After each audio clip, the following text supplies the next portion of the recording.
U.S. involvement in a war that began in 2001 ended over the weekend as the U.S.-led coalition in Afghanistan halted its combat mission. Afghanistan will now take the lead role.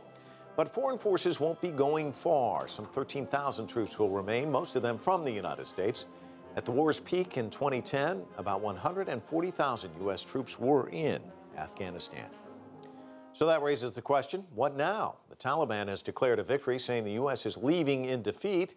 And analysts warn about a new surge in violence. Plus, there's concern about the economy. CCTV's Sean Callebs is joining us now with more insight. Sean?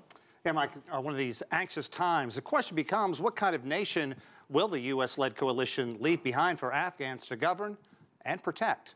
The latest poll details problems that are no surprise to anyone: security issues, corruption, and economic malaise. But that survey is sprinkled with promise and hope for the future. The longest war in U.S. history ended with a whimper, not a bang. NATO completes its combat mission, a 13-year endeavor filled with significant achievements and branded by tremendous sacrifice. More than 2,000 U.S. troops killed, thousands wounded. The Taliban issued a statement saying the U.S.-led International Security Assistance Force rolled up its flag in an atmosphere of failure and disappointment without having achieved anything substantial. Our commitment to Afghanistan endures. Roughly 13,000 foreign troops will remain in country, most of them Americans. They'll serve as instructors for training purposes. A comprehensive poll by the Asia Foundation shows that more than half of all Afghans, 55%, believe the country is moving in the right direction. But like most everything else in the country, that comes with a caveat. Afghans are still extremely concerned about unemployment, poor economy, corruption, and insecurity is still one of the top problems that Afghans cite facing their daily lives. Which may explain why 4 out of 10 Afghans, or 40%, believe the country is moving in the wrong direction. Zach Warren with the Asia Foundation says despite an array of problems, many Afghans believe there is a reason to be hopeful. A lot of Afghans say that the country is moving in the right direction because they simply have a police force or a security force. 10 years ago, if you look at the long picture, there was no ANP or the ANA.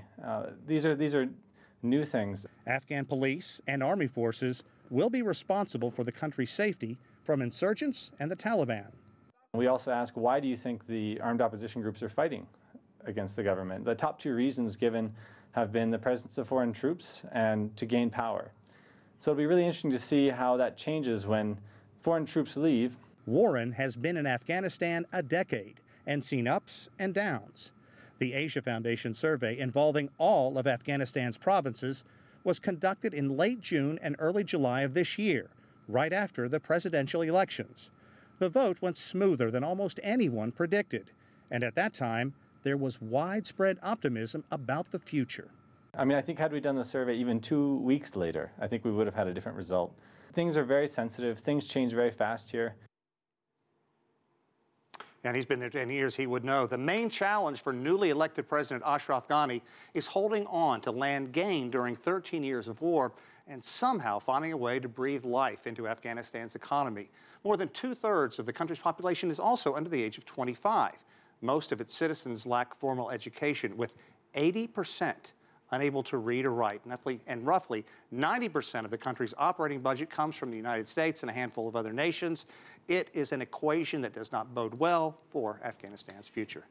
Also, the promise for women, because that's been a big part of this. And I was looking at some of the stats here. Roughly 69.7, almost 70% of the women surveyed said that they voted in this election. That was up from 43%. Seems like economic growth is improved for them. What does this look like? What does this future look like? Is it murky for them?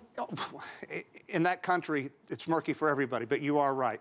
In 2009, the first year of the study that was done, about 13% of the women said they contributed to the family's economy. This year, it's up to 22%. That is a significant jump, and a lot of that comes to the fact that the coalition and the Afghan government have been working to educate the country, if you will, on women's rights issues. That came through TV programs, it came through lectures, it came through word of mouth, but that is slowly taking effect. And it's no surprise security is a big issue, but economically too, for the first year since they've done this survey, actually shows that fewer people say they're better off this year than they were last year, but a lot of that goes back to the timing.